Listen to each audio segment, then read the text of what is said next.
All right, so I just wanted to give an update to the Panasonic S1H.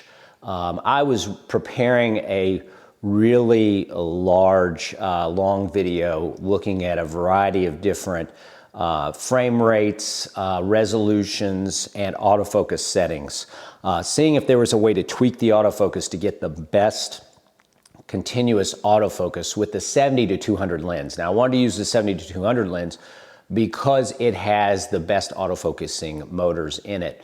And I ran into a problem. And the problem really was the fact that since upgrading to Mac OS Catalina and the newest version of Final Cut, these files, especially the 422 10-bit 4K files, crash my computer every time. And we're not talking about a very underpowered computer. This is a 2018 MacBook Pro with 32 gigs of RAM and the highest end video card in it that you can get, and it just crashes it every single time.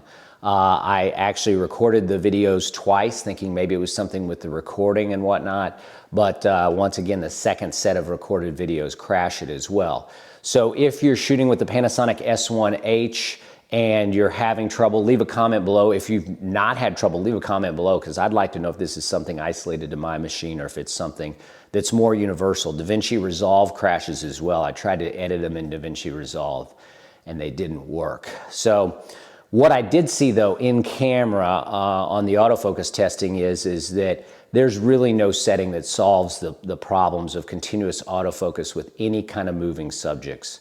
I was shooting it in the basement here with an ISO of about 5,000 when shooting 24 frames per second. And the autofocus, frankly speaking, was absolutely miserable. And I know people will say, well, you know, professional cinematographers need to do manual autofocus, and I'm not a professional cinematographer. The camera has autofocus in it. It should work. It should work as well as the S1R, and frankly speaking, it just doesn't. It doesn't even come close to the GH5 or the GH5S. So I don't know what's wrong, Panasonic, with the S1H and your autofocus issues. It'd be one thing if we actually had the ability to focus peak during video and be able to, you know, zoom in tenfold and make sure that we're on. But once you hit record, you can no longer focus peak with zooming. So you can do the highlights, but that's not really good enough for a lot of these different lenses. But the bigger problem is that simply since updating to my newest operating system, I've not been able to render the files, and that's trying it with proxies, it's recording the files twice and whatnot. So Panasonic, there's problems. I love your cameras, but I really wish that I could see the files. I wish that your autofocus worked. I wish that you could focus peak during video. I wish that you could output via HDMI to focus peak on your monitor, but you can't do that with all the different video codecs. Some of them black out your external monitor.